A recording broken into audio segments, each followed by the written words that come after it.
Mira, quiero que conste que dije que Donald Trump se iba a echar para atrás en todos los aranceles. Evidentemente, esto es una narrativa. Yo creo que el gobierno de México logró un gran acuerdo. Y es un acuerdo en lo privado, es decir, en la Realpolitik, el gobierno de México sabía perfectamente que si no contestaba en el área diplomática, si no contestaba con aranceles recíprocos, porque es lo que en economía se hace técnicamente cuando te están atacando en una guerra comercial, como lo está haciendo China. Ahí está el verdadero problema. Pero en el Realpolitik, Marcelo Ebrard lo dijo y lo dijo muy claro. Él dijo, vamos a negociar mejores condiciones de ventaja para México ante un escenario adverso, ¿ok? Todos los aranceles, México no contesta uno solo, y Estados Unidos en reciprocidad le quita los aranceles, ¿ok? Pero tenemos que entender que México ya sabía que estas negociaciones, digamos que en lo privado las tuvieron y ambos se dijeron, vamos a hablarle a nuestras bases, ¿no? A pesar de que somos distintos, vamos a hablarles tú a tus bases, Donald Trump, y yo a mis bases en México. Entonces, ¿qué terminó sucediendo? A ver, hay concesiones de México y son de esas noticias que casi nadie lee, pero son cosas que están sucediendo. A ver, primero entregaron 29 criminales de alto impacto, ¿no? Durante 30 años en este país había sido imposible extraditarlos y hoy están en Estados Unidos enfrentando juicio, ¿no? Aquel famoso delito de la gente de la DEA de Kike Camarena, que está hasta en Netflix, hoy están juzgando a quien ordenó esa ejecución. Después, el 19 de marzo, se autoriza la entrada al país de 155 militares de Estados Unidos. Esto no lo digo yo, esto se aprobó en el Senado de la República, que ingresan armados al país para participar y le empiezan a poner así como nombres, digamos, extraños, un ejercicio bilateral anfibio Fénix 2025, pero ya hay 155 militares americanos armados en territorio nacional. Y después, el 9 de abril, hace unos días, se autorizó que el día 21 de abril 13 elementos del ejército de Estados Unidos portarán armamento con un Hércules C-130, entrando a espacio nacional con el pretexto de venir a un festival aeroespacial, ¿no? Eh, ¿Qué es esto? Son concesiones del gobierno de México a través de negociaciones para poder alimentar esa narrativa en Estados Unidos de Donald Trump y en México, pues evidentemente la 4T. Yo creo que el Plan México es un manifiesto, es un insumo narrativo. Yo, por ejemplo, leí y decía, vamos a invertir más en ciencia y tecnología, no dice cuánto. Vamos a generar mayores programas sociales, tampoco habla de montos, pero de dónde los vas a pagar si vas a tener una disminución en tu Producto Interno Bruto, etcétera, etcétera, ¿no? Entonces, y para finalizar y hacerlo muy claro, le permiten a la presidenta de la República con un trascendido de NBC y de CBS, trasciende que va a atacar el gobierno de Estados Unidos con drones. Yo jamás había visto, o se ve muy poco, que la Casa Blanca responda a un trascendido. Un trascendido quiere decir en materia de comunicación, pues que nadie lo dijo, pero se enteraron y que estaban analizando, digamos, atacar con drones a los cárteles mexicanos. Y pues evidentemente eso es ponerle una bola, digamos, bobita para que la presidenta en la mañanera pues la vuele, ¿no? Vuela la barda esperando que responda lo que todos los mexicanos queremos que responda, que no va a haber intromisión de gobiernos estadounidenses en territorio mexicano. Imagínate tú que eso sucediera. Entonces, estos son parte del Realpolitik.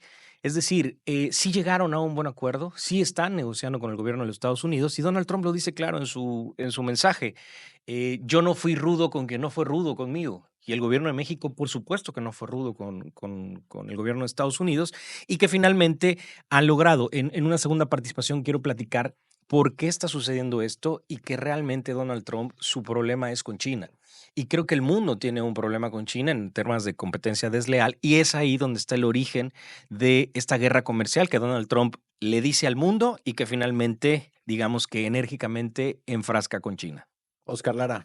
Sí, gracias, Rodrigo. Bueno, recordemos que este Plan México fue lanzado en enero. Ahorita recientemente es un relanzamiento de 18 puntos, son los mismos 18 puntos que se plantearon en enero. Y bueno, no deja de ser, desde mi punto de vista, un programa de buenas intenciones. Hay algunos temas como el turismo, considero que es alcanzable. Lamentablemente no observamos en este momento ninguna promoción turística a favor de México, a pesar de que México ofrece grandes alternativas para el turismo en todos los rubros de turismo, desde turismo de negocio, turismo de aventura, en fin, un sinnúmero. En contraparte, vemos que desaparecieron los grandes promotores de turismo de nuestro país, como es ProMéxico y Fonatur. Entonces, tampoco observamos, por ejemplo, en el tema de las MIPYMES, ¿no? Donde dice que, bueno, va a haber un programa de inversión, a través de la banca. Recordemos que la banca, dejó de ser, o cumplir el tema del financiamiento productivo y se ha dedicado básicamente a los créditos del consumo, que es auto e hipotecario. Tiene su razón de ser y la banca hoy en nuestro país vive básicamente de comisiones, o sea, finalmente, la banca le cobra al cuentaviente hasta por depositar su recurso. Entonces, de eso vive la banca, pero tiene su origen. No tenemos certeza jurídica, o sea, finalmente, para recuperar un financiamiento, pasan 10 años y la banca sigue sin recuperar ese. Entonces, necesitamos reglas muy claras, que es lo que no se está manejando en este Plan México, reglas muy claras que le den certeza jurídica a todos los sectores productivos del país. Sí, porque no se tocó en ningún punto. Para nada, no hay certeza jurídica. Hablamos, por ejemplo, los grandes economistas de México dicen que este plan tiene un costo alrededor de 1 billón de pesos, ¿no? Cuando traemos un déficit fiscal de casi el 4%, sea, ¿de dónde vamos a sacar esos recursos cuando finalmente, las finanzas del país están, totalmente presurizadas, están comprometidas y bueno, pues traemos, muchos déficits? Decimos, por ejemplo, en uno de los 18 puntos que vamos a generar 150,000 técnicos por año. Caray, el menos del 20% de los egresados de este país, de las universidades, se tienen que subemplear fuera de las carreras para las cuales, se prepararon, porque no tenemos, ninguna ningún plan para que estos egresados realmente, pongan en práctica sus conocimientos y se puedan desarrollar. Entonces, no deja de ser un programa de buenas intenciones, ¿no? Otro ejemplo, habla de 4 productos básicos para tener la autosuficiencia alimentaria: maíz, frijol, arroz y leche. Este, aumentar la La producción de estos producción. 4 productos, pero sin ningún incentivo. O sea, finalmente hoy el programa de Sembrando Vida, genera o apoya a productores que están cultivando un máximo de 20 hectáreas cuando necesitamos realmente grandes extensiones de producción, ¿no? Y dar incentivos en los agroquímicos, en los fertilizantes, dar, incentivos en el diésel agrícola, ¿no? Finalmente, hoy los productores de nuestro país son presa del coyotaje y de la falta de estímulos por parte del gobierno federal. Perfecto. Vamos a una pequeña pausa comercial y regresamos para entrar de lleno en esta mesa de análisis. Estamos de vuelta en el Noti Express de RN en esta mesa de análisis con Óscar Lara, Miguel Hermida y Manuel Rogel. Movimiento Ciudadano, PAN y Morena. Óscar, ¿realmente tiene sentido hablar de soberanía económica cuando estamos profundamente integrados en el mercado norteamericano? Sí, sí, sí, Rodrigo, sí es importante, hablar de la soberanía económica y sobre todo, que sí es alcanzable, pero tenemos que ser, más realista o más aterrizados con los temas que estamos, proponiendo, ¿no? Dentro de los 18 puntos, por ejemplo, te dice que vamos a simplificar lo que hablábamos en el programa anterior, que vamos a simplificar la tramitología. Qué bueno que ya se dieron cuenta que aperturar un negocio lleva más de O darle facilidades a los propios lleva más comerciantes de cuando es 2 años y el medio. deber ser. Y entonces dice, vamos a reducirlo a 12 meses, ¿no? Que la apertura, digo, hay desarrolladores de vivienda que conozco que se tardan 3 años. O mira, habla, por ejemplo, de energías limpias, ¿no? Que qué bueno que están pensando en invertir en Comisión Federal de Electricidad, porque finalmente recordarán todos los apagones que hemos tenido en Veracruz. Bueno, esos apagones se debe a la falta de mantenimiento y de inversión por parte de la dependencia, básicamente. Entonces dice, vamos a invertir para generar más centrales nucleoeléctricas o hidroeléctricas, ¿no? Hidroeléctricas. Y vamos a tener el 45% de producción de energías limpias. ¿Tienes idea de cuánto se lleva de tiempo de tramitología establecer una granja de energía eólica o energía solar, más de 4 años. O sea, finalmente eso rompe la inversión. Entonces, si no mejoramos y facilitamos todas esas temas que tienen que ver con la producción, con la generación de energía, con inversión, pues finalmente no vamos a dejar de ser un programa de buenas intenciones, ¿no? Miguel, mire, seamos prácticos. Donald Trump declara ahorita en Truth Social, si no me dan agua para Texas, van otra vez los aranceles. Y la presidenta de la República le acaba de contestar, México ha estado cumpliendo. Ese es el problema cuando tú estás A ver, tratando un espérame. esquema económico. Publicó eso condicionando otra vez los aranceles con los del Por agua. supuesto. Y es como cuando, por Que eso, fue hace unos minutos hace eso. unos minutos, por eso el gobierno de Estados Unidos, ¿qué hace cuando tiene que negociar con personajes que secuestran? Pues dicen, no negociamos con secuestradores porque no va a tener fin esa negociación. Ahora, yo no estoy diciendo que haya o no que negociar con Donald Trump. El problema es que esto es un problema económico. Quiero encontrar qué hay detrás de los aranceles de Donald Trump, que aparte lo vamos descubriendo muy simple. Quiere mejores negocios para Estados Unidos. Entonces, a ver, detrás de Donald Trump está evidentemente un deseo de tener una guerra comercial con China. Y esto tiene una razón muy simple y vamos a ponerla en la práctica en la economía, por ejemplo, en México y de América Latina. China lo que normalmente hace es el dumping. En economía el dumping es un comerciar deslealmente, es decir, un país o una empresa exporta productos a un precio inferior a su valor normal para poder monopolizar la oferta y el mercado. Es decir, yo te vendo más barato un bien o un servicio y reviento todo tu mercado. Y entonces ya nada más me tienes que comprar a mí. Eso es una actividad que los chinos hacen muy común. ¿Por qué lo hacen? Porque la primer fortaleza de China es que son 1.410 Súper. millones de personas. Y lo que tienen es mucha mano de obra y mucha necesidad de emplear a estas personas. Entonces tiene una capacidad de obra brutal. Eso es lo que tiene China como fortaleza. Cuando compite en el mundo, su segunda fortaleza es que su sistema económico se basa en subsidios. Es decir, hay una novela muy, muy padre de Mo Yan que ganó el premio Nobel de las baladas del ajo, en donde se les ocurrió, por ejemplo, subsidiar el ajo en China. Y entonces todo el mundo dejó de producir arroz o otro tipo de alimentos y todos sembraron ajo.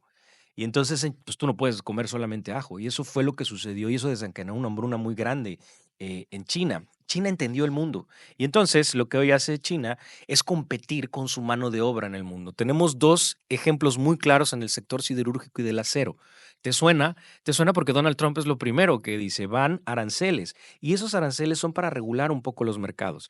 El acero, primero, para ser muy práctico, se utiliza en todo, se utiliza en celulares, automóviles, aviones, electrodomésticos, en la industria de la construcción, en la fabricación de clavos. Hay dos ejemplos prácticos. China produce, por ejemplo, en un esquema en América Latina, en 13 horas lo que produce Colombia en todo un año de acero. Entonces, cuando tú metes a competir la capacidad productiva de los chinos Sí, tienes con una la ventaja capacidad competitiva productiva, impresionante. evidentemente, y luego si ellos aplican el dumping, es decir, llegan y te dicen, te bajo el precio a la mitad, ¿qué crees que pasa con las empresas en Colombia? El sector Quiebran. siderúrgico, quiebran. ¿Y a dónde se van esos empleos? A China. ¿Ok? Entonces, ¿cómo contesta el gobierno de Colombia? Pues le pone aranceles a la importación de acero para proteger Su digamos, industria. su industria interna. Te pongo otro ejemplo práctico en América Latina. La empresa más grande de acero de Chile, Huachipato, que tiene hasta un equipo de fútbol, algo así como la cementera de Cruz Azul. El Huachipato era una empresa siderúrgica y después de 74 años quebró. Y quebró porque no pudo contra digamos, el precio que los chinos impusieron a la hora de importar. El gobierno intentó en algún momento aplicar aranceles, pero ya venían arrastrando 700 millones de dólares. ¿Qué pasó? 2.700 trabajadores directos se fueron al desempleo y otras 20,000 personas indirectamente que dependían de esa empresa quebró. Tan solo, digamos que en este último año, China ha incrementado su exportación en un 44%. Y ahora, pensémoslo en México. En México también los chinos han actuado de manera desleal y lo que han hecho, por ejemplo, es en el tema de los clavos. Estos clavos que se utilizan industriales de acero para poder fabricar todo tipo de muebles, pues llegaron al mercado nacional y dijeron vamos a ponerlos al 16% de su costo. Y entonces empezaron las otras empresas mexicanas a resentir esa competencia desleal. Ahí es donde verdaderamente está, digamos que la guerra comercial de Donald Trump, porque también hay otro problema. El problema es que México importa acero y entonces lo vende a Estados Unidos. Entonces ahí es donde comienza a descubrir de dónde estamos parados. Ahora bien, si nosotros bajamos esto al tema del TLC y al tema del Plan México, pues estamos tratando como con un mejoralito a un problema que se puede avecinar muy grande. Yo creo que debemos de dejar la narrativa un poco, porque mira, el fin de esto no tendrá más que la afectación económica. Tú no puedes proponer incrementar tu gasto corriente cuando tú estás enfrentando una Una posible crisis económica. recesión global. Y cuando Estados Unidos cae en recesión, nosotros caemos inevitablemente en una crisis financiera. Entonces, sí creo que el Plan México es una narrativa, es algo para hablarle a la base de Morena, pero no es una solución económica. Y la economía no puede pender de un hilo. No puedo más que coincidir con todo lo que expresaba, incluso desde el sector empresarial, Oscar Lara, que lo dijo muy puntual. Esa aseveración económica es muy clara. ¿Sí podemos lograr la autosuficiencia? Sí, sí la podemos lograr, solo que la estamos buscando desde los noventas. Estamos de vuelta en el Noti Express de RN en la mesa de análisis. Y Manuel Rogel, ya no nos dio tiempo de que externaras tu comentario en el bloque pasado. ¿Cómo puede México, Manuel, diversificar sus exportaciones sin comprometer su principal mercado, que es Estados Unidos, cuando dependes en un 80% de estas exportaciones como país? Fíjate que ahorita escuchando a mis demás compañeros, creo que hay dos visiones muy contrastadas de lo que es el Plan México. Esto de que llaman narrativa, yo estoy viendo un plan diseñado y sobre todo que cumple con el objetivo de cómo se conforma un plan. Todo plan debe ser medible. Todo el Plan México es completamente medible. Por lo tanto, se van a poder evaluar los resultados, que estoy seguro que van a ser positivos para la mayoría del país. Esto que, por ejemplo, comenta Oscar, que es una carta de buenos deseos, pues se me hace muy raro escucharlo porque hace 2 jueves, Adrián nos comentaba acerca de los 10 puntos de MSI, venía el tema de la soberanía alimentaria, el fortalecimiento del mercado interno, aumentar la soberanía energética, que es base en la producción, en aumentar la producción en un país. Yo creo que el Plan México está diseñado para poder garantizar en nuestro país que el consumo mínimo necesario pueda estar abastecido. Y después de eso, ahora sí, vamos a podernos enfrentar a negociaciones que vayan más avanzadas con esos temas de los aranceles.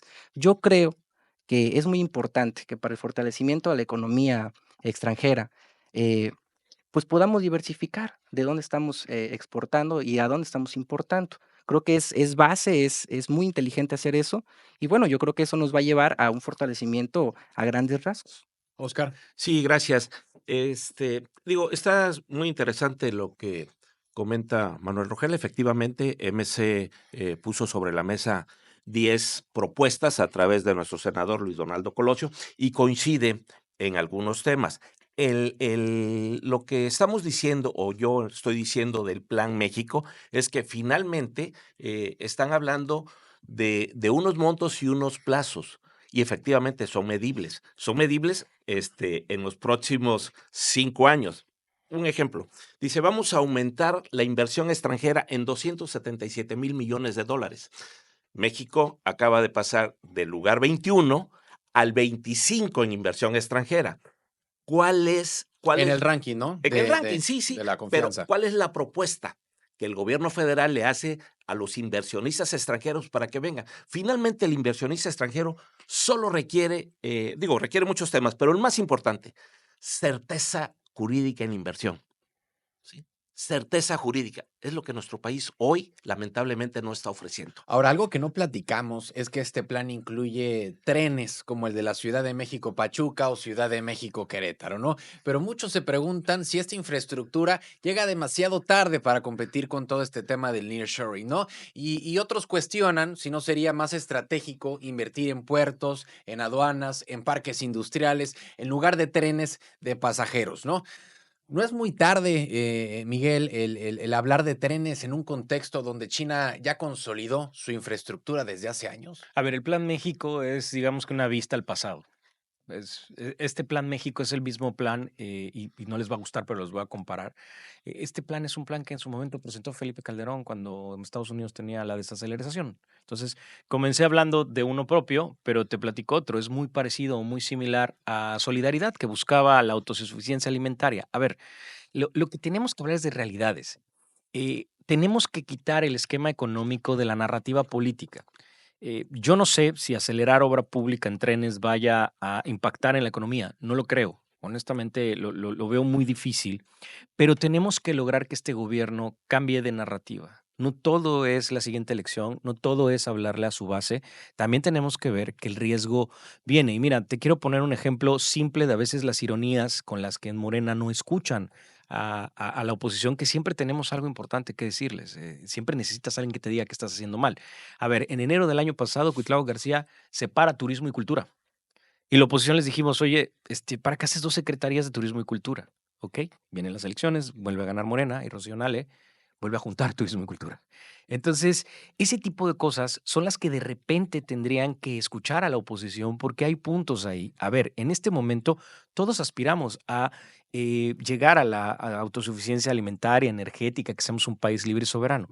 Pero el contexto mundial no es ese. El contexto mundial es la globalización, el libre mercado, el depender una nación de otra. Hoy tenemos mucha claridad.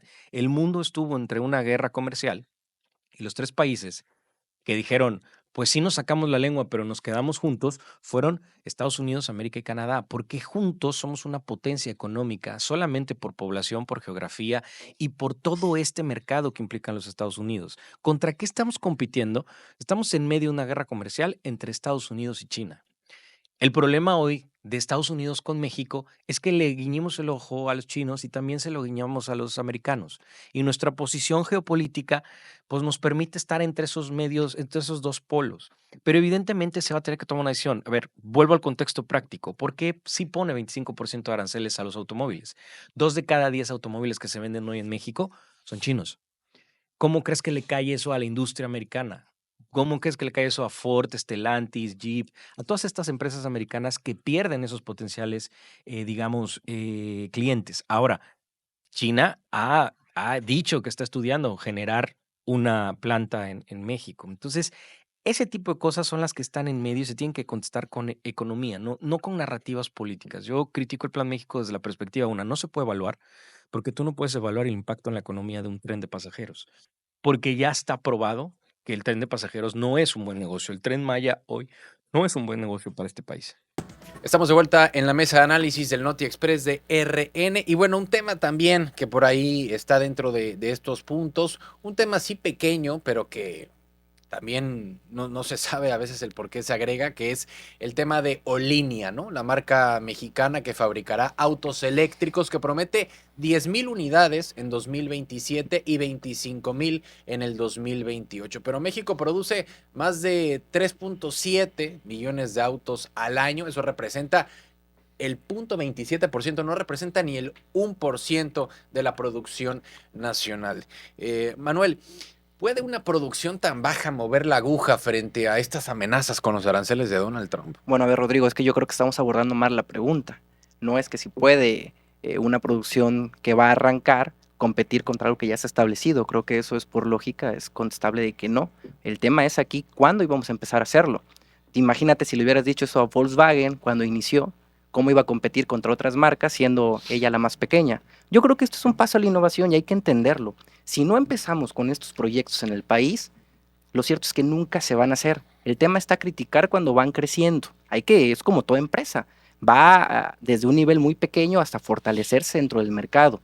Y lo que ha sucedido, digo, a ver, decían el tema Pero de es que que entonces este lo plan, anuncias como un plan estratégico, ¿no? sí, Más no lo anuncias como un medicamento o una de las propuestas para poder contrarrestar una economía, una amenaza de aranceles, ¿no? porque es el inicio de lo que se va a empezar a hacer.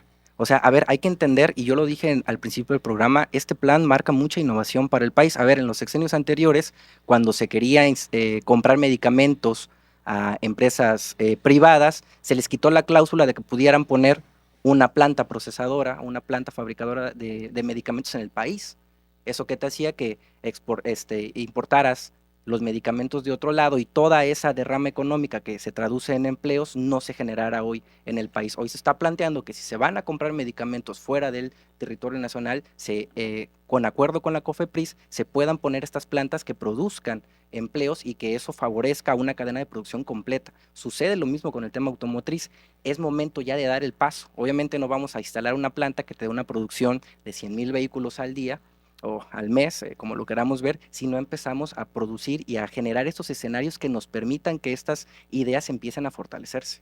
Ahora, Oscar, ¿cómo equilibrar el discurso nacionalista? Un discurso nacionalista que no es solamente de México, también es algo que se replica mucho en Estados Unidos, pero ¿cómo equilibrar este discurso nacionalista con una realidad económica globalizada? Claro, lo dije al inicio de mi primera intervención, Rodrigo, finalmente hay muchos temas que son alcanzables, pero hay que aterrizar, o sea, realmente hoy la micro y pequeña empresa está batallando muchísimo para subsistir y está expulsando las medidas a la informalidad, ¿no? Cada vez hay menos empresas precisamente por lo complicado y cada vez se aperturan menos negocios por la tramitología y la no facilidad para alcanzar el aperturar nuevos establecimientos, que eso implica, sí, la contratación de nuevos empleos reales, ¿no? No empleos temporales o situaciones como programas de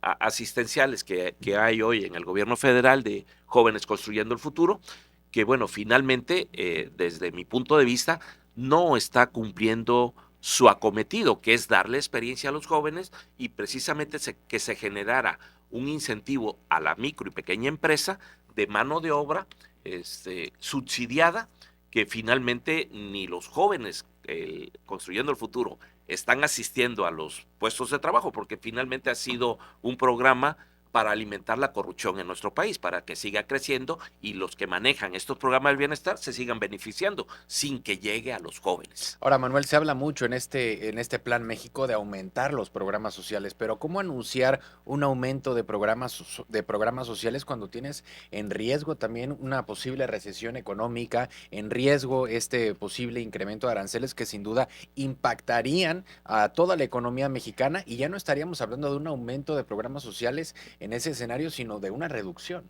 No. Primero comentarte que ese escenario no lo vemos de inmediato y no lo vemos que sea un peligro en la actualidad. Yo creo, y fíjate que decía hace rato Miguel, que no coincido con él, que dice que las economías del mundo están tendiéndose a la globalización, al mercado interconectado entre países, pero no se está abordando desde el tema, y lo comenté hace 2 programas, que después de la pandemia los países tuvieron un aprendizaje que no era la globalización la panacea, la herramienta de cómo poder potenciar sus economías.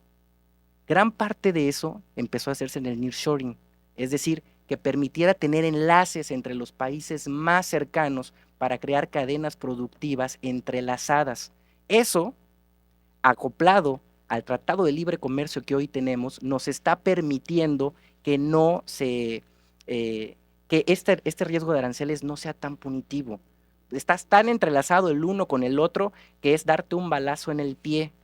Las economías hoy en el mundo están girando a fortalecer sus mercados internos antes de salir a fortalecerse con el mercado externo internacional.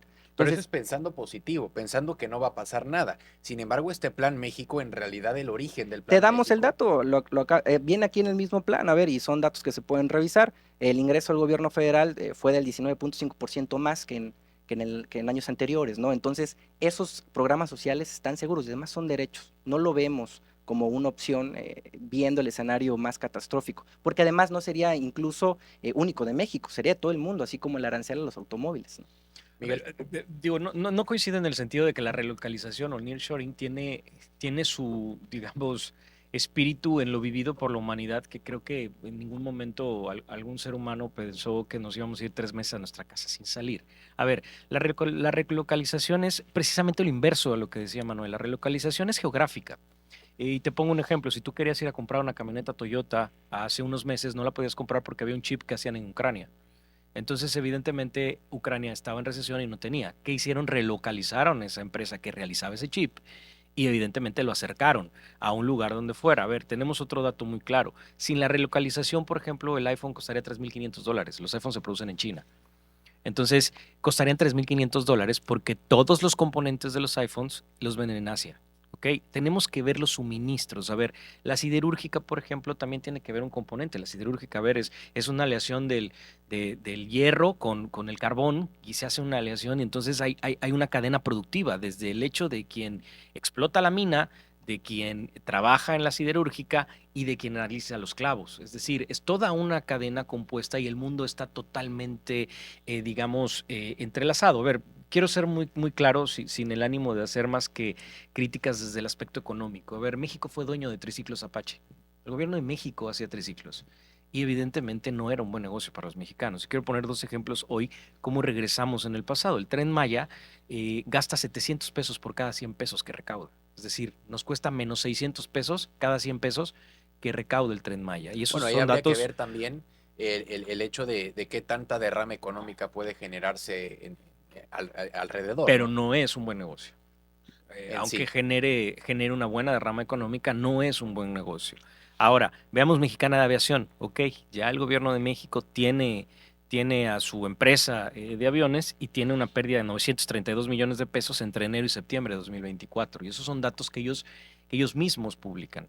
¿Hacia dónde quiero llevar el esquema que es el error que tiene Morena al estar en el gobierno? Es muy peligroso jugar con narrativas políticas en temas que requieren técnica.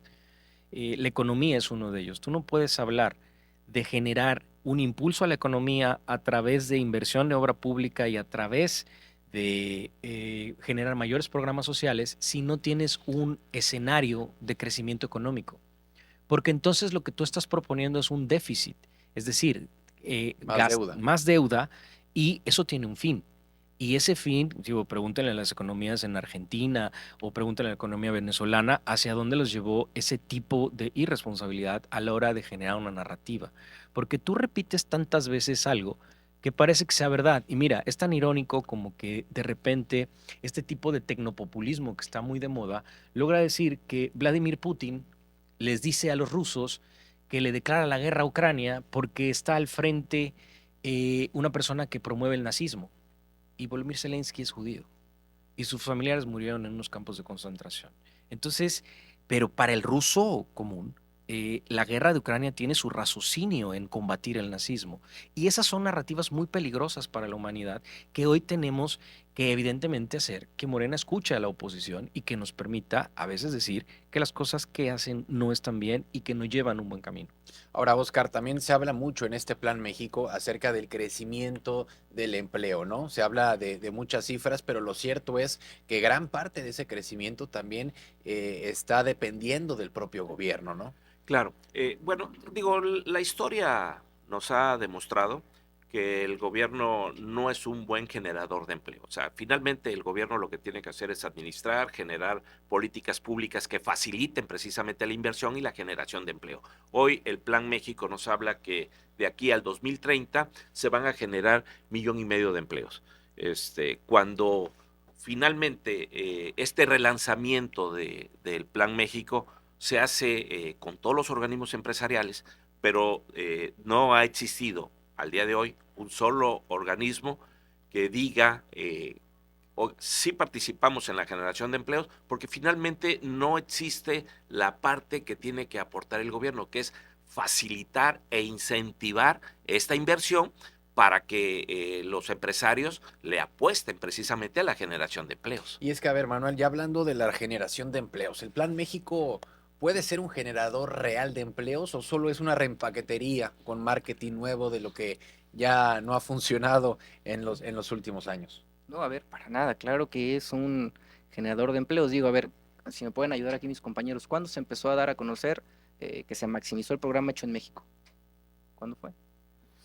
Fue en el de Fox. Fox ha de haber sido, Ha de haber más o sido, menos ¿no? en El la época del gobierno, hecho en México. el Sí. Hecho en México, y fue una campaña auspiciada por el Consejo Coordinador Empresarial, ¿no? Para empezar a consumir lo hecho en México, ¿no? Que dio algunos resultados, los dio, hoy se está retomando. Yo, fíjate, incluso en el programa pasado lo comentábamos, que Claudia Sheinbaum tenía todo el liderazgo, tanto político como empresarial, para poder generar una campaña de consume lo hecho en México. Hoy, sin ese nombre, se da a entender algo así. Hace poco se reunió con los empresarios más importantes del país, es decir, no hay Si bien no hay una alianza entre el poder político y económico, que debe estar siempre separado, sí hay una coordinación con el poder económico. Y eso es lo que va a ayudar a la dinamización de los empleos en el país. ¿Sí existe esa coordinación, Oscar? Bueno, digo, finalmente superficial, sí existe la corrupción, pero ya realmente, o sea, que tú como empresario o organismo digas, oye, el gobierno federal está sacando este programa que realmente es alcanzable para el sector empresarial y nos hay, mira, un ejemplo claro. Habla de la micro y pequeña empresa, que el 30% de las micros y pequeñas empresas van a tener acceso al financiamiento. ¿Quién da el financiamiento? O sea, ¿por qué hoy todas estas empresas financieras han crecido en nuestro país?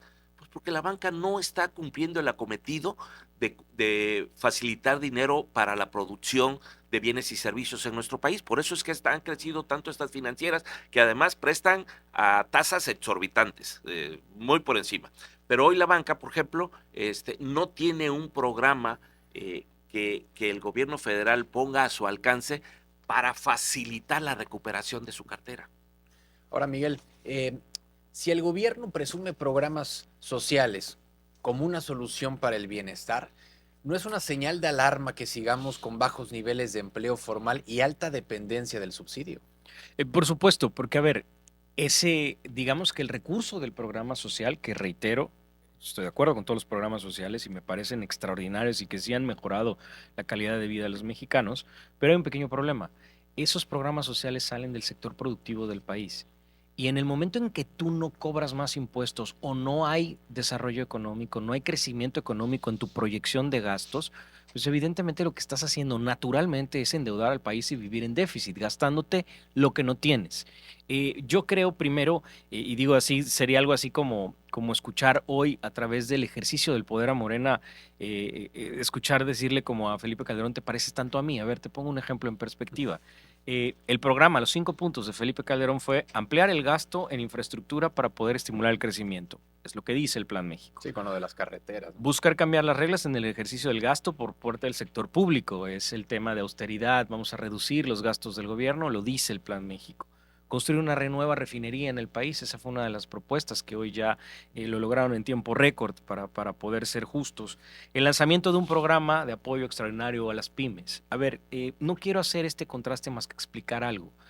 El esquema narrativo económico no tiene que caer en manos de los políticos, porque eso genera crisis muy profundas en los países. Eso sucedió en Argentina, sucede en Venezuela, sucede en Nicaragua. ¿Por qué sucede? Porque la economía se ve atrapada en narrativas políticas irresponsables. ¿Qué pasó en Estados Unidos con Donald Trump después de que se aventó a todo mundo ponerle aranceles? Pues lo echaron para atrás los mercados financieros. Ahí encontró digamos, su contrapeso. Los mercados financieros empezaron a recoger dinero y Estados Unidos iba a perder dinero. Entonces ellos encontraron un límite, un contrapeso. En México, lo que el gobierno federal y Morena en general, sus políticos, tienen que empezar a escuchar a la oposición, porque el ejercicio del poder de eso se trata, de escuchar al que no tiene la misma fuerza que tú, que algo tiene bueno que decirte. Yo te quiero poner 2 cosas que me parecen interesantes que propuso el PAN y que creo que es muy importante que se logren. Primero, la suspensión temporal del impuesto sobre automóviles nuevos, el ISAN.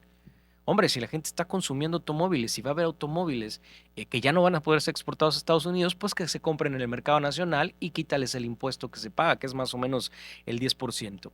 De ahí reduces el IEPS a combustibles para poder generar menor, digamos, costo en las gasolinas, que fue una de las banderas de Morena en su momento y que han tenido las mayorías si no lo han realizado. Y por último, crear un seguro de desempleo y programas de empleo temporal para aquellas personas del sector automotriz que se van a quedar sin empleo. Y quiero ponerlo en perspectiva, no es algo que se me ocurra. A ver, en la planta hoy de León, Guanajuato, de Honda, tenían ya predestinado realizar el Civic, el Honda Civic, que en el mercado nacional es poco común, pero en el mercado americano es muy comercial. Y ya pararon la producción del Honda Civic, lo que tiene a 2,000 personas de esa planta en un entredicho si van a tener empleo o no. Stellantis hizo exactamente lo mismo.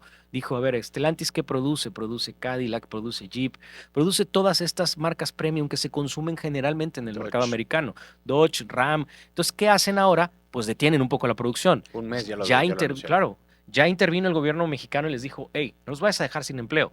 Y evidentemente llegaron a una negociación con el gobierno de México porque fueron a Palacio Nacional, pero eso es tratar, digamos, la política con estrategia económica y no con tendencia a una narrativa que en el Zócalo, en la plancha del Zócalo, se escucha muy bien, pero son, digamos, de autolaudas, pues. Estamos de vuelta en el Noti Express de RN y bueno, ya para cerrar los comentarios, este Plan México se presenta como una solución integral frente a la incertidumbre global. Es en este amenaza de los aranceles, una amenaza que es latente, es constante. Vemos que cada semana son amenazas distintas por temas que justamente lo platicabas, Miguel, hace ratito. Conclusiones de este Plan México, Oscar. Gracias, Rodrigo. Mira, una propuesta de un gran economista veracruzano, que nos hace observaciones. Por ejemplo, ¿qué impide realmente el logro de este plan? Habla dentro del desarrollo de inversión de infraestructura, generar 100 parques industriales en el país. ¿En base a qué? ¿Cuál es el análisis para invertir en 100 parques industriales si los pocos que tenemos no están funcionando? Entonces, ¿por qué no invertir en hacer funcionar lo que ya existe? Eh, en nuestro país hoy, lamentablemente, pues no hay garantía, no hay Estado de Derecho y pues la reforma judicial todo lo nubla para generar, atraer inversión, para generar o facilitar certeza jurídica.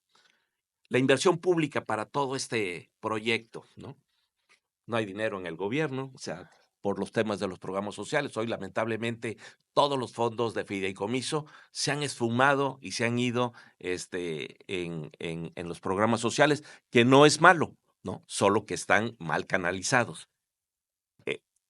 Habla, por ejemplo, de una gran inversión en infraestructura. Sí, le hace mucha falta al país, pero bueno, habría que promover las asociaciones públicas privadas para generar que la iniciativa privada pues invierta en nuestro país y entonces generemos una gran inversión y alcancemos los resultados. Sí, yo creo que si algo reconocemos todos es esta mayor recaudación de parte del gobierno, ¿no? Algo que ha permitido tener mayores ingresos año tras año. Sin embargo, la deuda, siguen pidiendo deuda año tras año. Miguel, conclusiones. Mira, en conclusión, creo que el Plan México es un plan que hemos visto plantear a muchos gobiernos. Es un plan de buenos deseos, es un plan, digamos, un ideal, pero no es un ideal Son que puedas. utopías. No, no son utopías, porque finalmente el bien común que se ve plasmado en este plan siempre es alcanzable. En política tú tienes siempre que encontrar la manera de alcanzar ese bien para todos, ese bienestar, pues.